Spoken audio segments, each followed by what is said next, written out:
Terms and Conditions. My name's Martha, and this is a show all about the things that underpin society that we don't really talk about or even acknowledge. So today I'm coming at you in video format as well as podcast format, so I hope you don't get as distracted by my hand gestures as I am, and we're just gonna power through. This might be a one-time thing as an experiment. I don't know if people will respond to it, but fingers crossed. Yeah, it's just all about I'm really passionate about getting my ideas out there and talking about things, but it's just about what people find most engaging. So I'm just trying to play around and see what people like, and we'll figure it out. So today's episode is going to be all about Halloween. My birthday's actually on Halloween, so I never really went trick-or-treating or dressed up in costume, apart from when I went on exchange to Canada in 2010.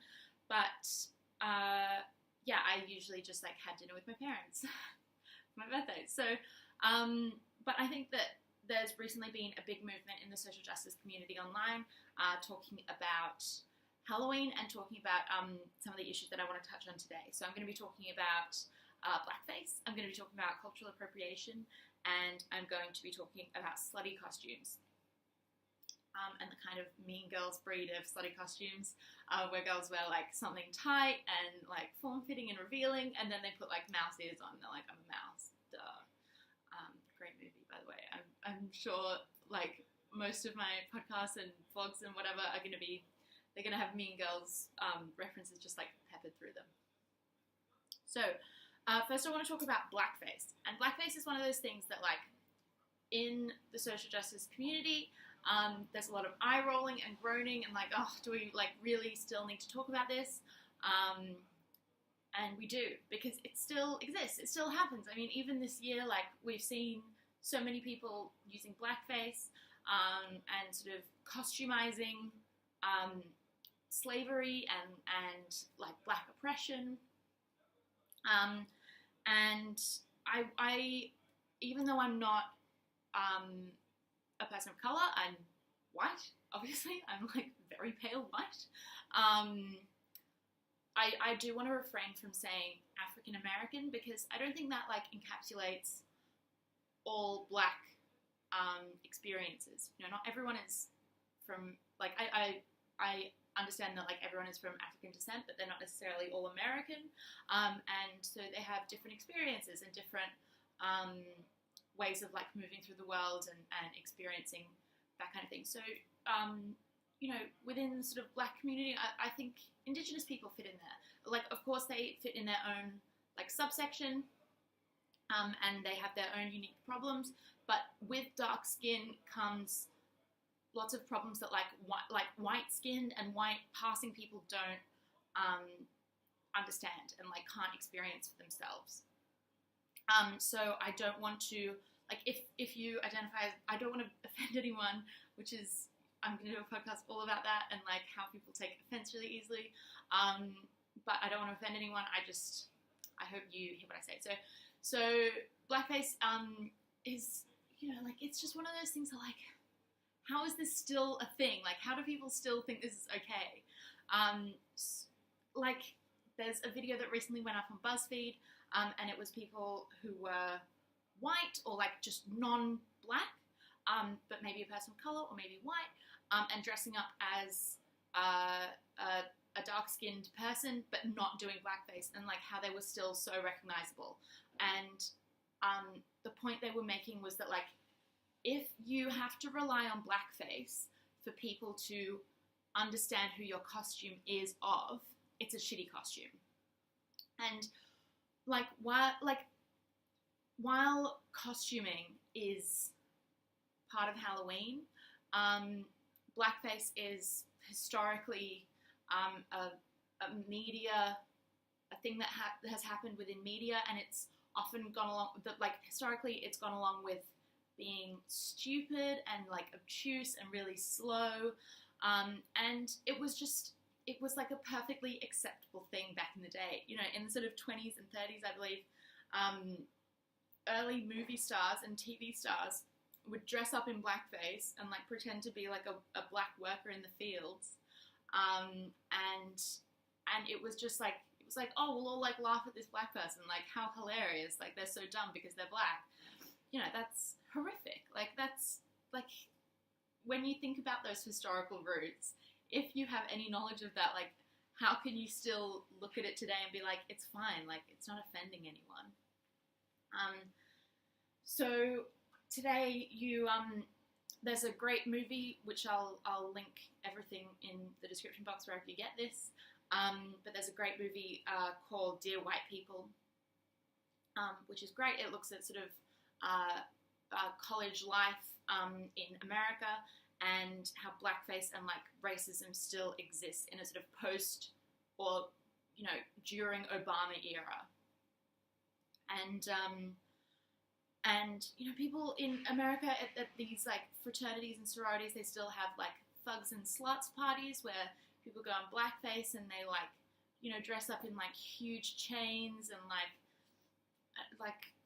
blackface, like all this stuff, and it's just it's truly horrific.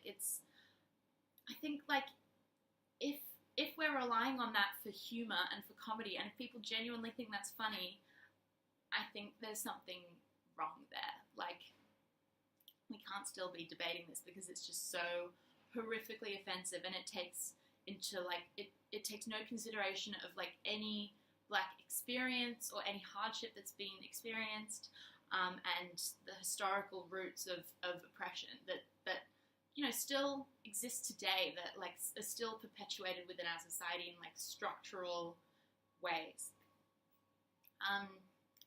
So like PSA, blackface isn't alright. Like, I can't believe we still have to talk about it, but like, not okay. Cool. So, second thing, I want to talk about cultural appropriation.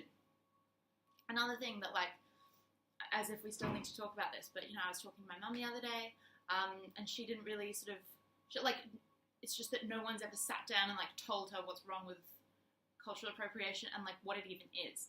So, cultural appropriation is usually when people who don't come from a particular culture and have no knowledge or very limited knowledge of a particular culture take the easy aspects of that group of people and make it into a costume. So we had the example of like Mexican people. When people dress up in a costume of Mexican person, they usually put on like a sombrero and a poncho and like a mustache, and they drink tequila all night, and they like eat nachos. And you know, sure, like that fits into a stereotype, and like stereotypes come from somewhere, but that costume has absolutely no respect or even like understanding of Mexican culture. And like any Mexican people or like any sort of dynamic human experiences that exist outside of like one monolithic idea. And when that one thing happens, when someone dresses up as a Mexican person in a stereotypical way, like, yes, as one thing, it's not that offensive. It doesn't really, it doesn't do much harm. However, it is just like one brick in a whole wall that like systemically oppress and stereotype a group of people, and reduce culture down to like one monolithic idea which can be represented in a costume. And it happens all over the place. Like, it happens for so many different cultures. It happens for black people. Just talked about like blackface and black culture. It happens for like heaps of people. Like, it happens for Indigenous Australians. It happens for Native Americans by just like chucking on a headdress, which is like a whole thing at music festivals. It happens for Indian people, like people just like chucking on a bindi. And when you do those things, if you have no actual understanding of, you know, the culture as like a whole dynamic thing that matters to people, that has social and personal experience, like importance to people, you know, and it's a way of like of creating community and creating family and creating traditions around what you know people experience in their everyday lives. That's just like, it's so offensive to just like reduce it down to this one stereotype that like is convenient for you because you need a costume, you know, and doing that. Like, I think there are so many alternatives. Like, there's nothing wrong with dressing up as a specific Mexican person, like a you know, a historically significant Mexican person that, I don't know, like looks a certain way, and dressing up as them and being like, I'm them, but just being like, I'm a Mexican, like I am a Mexican person, I'm just any Mexican person, and this is what I look like because this is what all Mexican people look like. That's offensive. Like, that's horrific. However, if you were like, I'm a specific Mexican person, I am Frida Kahlo, like that is a specific costume idea. Don't color your skin to look like Frida's, but if you did like the eyebrows and you like did the big flower crown and like you dress up as Frida Kahlo, that's a costume. I hope you can see the difference between these two things and saying like, you know, I am this Mexican person as opposed to I am a Mexican person. Just any Mexican person. Because this is handy. This is a little bit more difficult because it's a bit more specific. But I hope you can see the distinction between the two. And when you reduce a culture down into one monolithic idea, like you offend all the people in that community and in that culture, and you also reinstate and re-perpetrate those stereotypes into society, and you build on the system of oppression, right? So like that one brick, that's fine, but if 10 people do it, that's 10 bricks. Like, and soon you have a wall. It is like a whole system of oppression, and it's, you know, like it's like saying if I have a shorter shower, like, you know, it's not going to fix climate change. But like if we all have shorter showers, like we're going to save water and it's going to like be good for the planet. This is not about climate change. This is about like, you know, everyone making small changes to not be the worst person ever in order to like fix the whole system, right?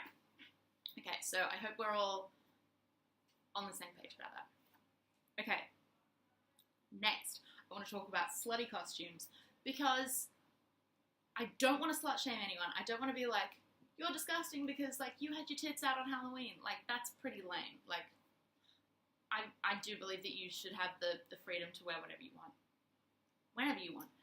And also, like, we spend our whole year as women being pigeonholed into these like tiny slots about what we should look like and how we should dress in order to appeal to the male gaze, and how we should appeal to men on the street or in the club or like in a bar. Do you know what I mean? Like, we spend our whole year doing that. I do think there is some amount of freedom in on Halloween being like, I'm dressing for myself. Like, this is what I want to wear. I look hot as shit, and like, this is what I'm going to wear, and like, you can all deal with it. That's great. More power to you. However, if your mental process is like, oh, it's Halloween, I'm going to be going out, people are going to be looking at me, like, I should really dress to like appeal to these stereotypes of what a woman should look like on Halloween, that's a little bit more iffy. But like, there's this murky water, because I think it's fine to be like, I want to go out, I want to feel attractive, I want to, you know, like, get laid, I want to go and have sex with a man, like, or a woman, or a person. You know, I think that's cool. I think you should be allowed to do that. That's absolutely fine. You should be allowed to like feel sexually attractive. But I do feel nervous about these structural systems that perpetuate these ideas of what a woman should dress up like on Halloween. Also, I feel like there are two camps of costumes for women, right? Like there's unnecessarily level of sluttiness in, you know, to be a nurse or a cat or a fireman, like, whereas like, so you can be like a slutty fireman, you wear like a tiny little tutu and like suspenders over your tits, like Samantha in Sex and the City, if you've seen that episode, it's a great one. And then the man is fully dressed, and like obviously I think that's unequal. But like, so women have this like, I'm a slutty cat, slutty nurse, slutty doctor, slutty fireman, whatever. Or like, I'm a fridge. Like I'm straight up in a box. I am a sandwich. Like I am so covered head to toe. I am so like asexual. This is a hilarious costume, and this is like a direct protest of this group of costumes, right?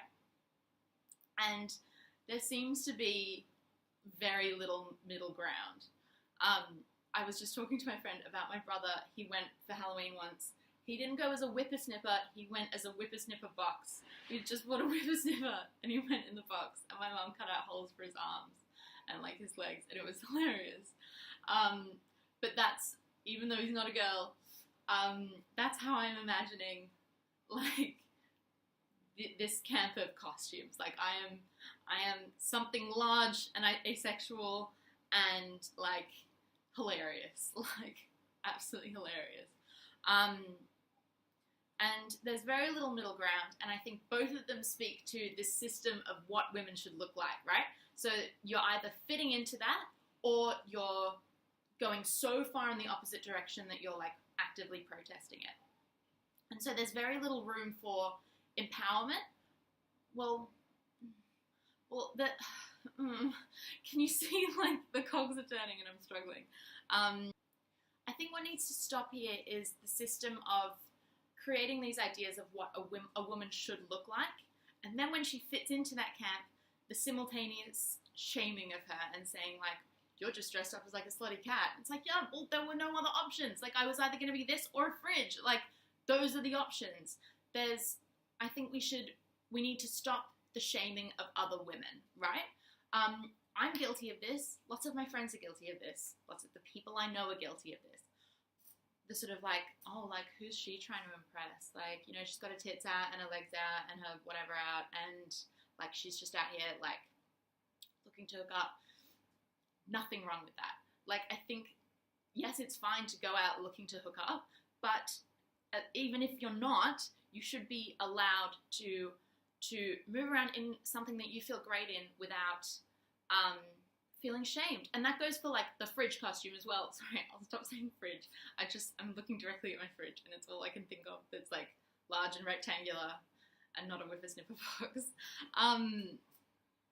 But by someone like actively protesting this like slutty costume idea, we should also like not shame these women who want to go as something like that's comedy based and you know, like a direct protest, and not say like, oh, like what's she got to hide? Like who's she hiding from? Like does she not feel comfortable in her body? You know, I don't know. I think it's about what we should be moving towards is empowering young women to dress to feel comfortable and to, well, not just like comfortable as in like in track pants, which is honestly like what I want to go for Halloween every year in like a onesie. But making women feel empowered and cool and like awesome in what they're wearing, whether it's a costume or just like everyday clothing, and not shame them for fitting into these two categories that society is obsessed with creating these binaries. And when people fit into those binaries, then that like suddenly, you know, that like they're shamed for it. I think that's the trick. I think that's the takeaway point. Cool. Okay, I'm going to wrap up there. I hope this was an okay Halloween themed episode. I hope that the video wasn't too distracting. I was just on TV. I will put links to my segment on TV on my website, thetermsandconditions.net. If you have any feedback, feel free to comment. or email me at martha@thetermsandconditions.net. I am around. I'm always on my phone. I will reply to you, I promise. If you know me personally, you can send me a Snapchat. I don't know. Cool. Okay, I think that's it. I hope you have a great day or night or wherever you are, and I'll talk to you soon. Okay, bye.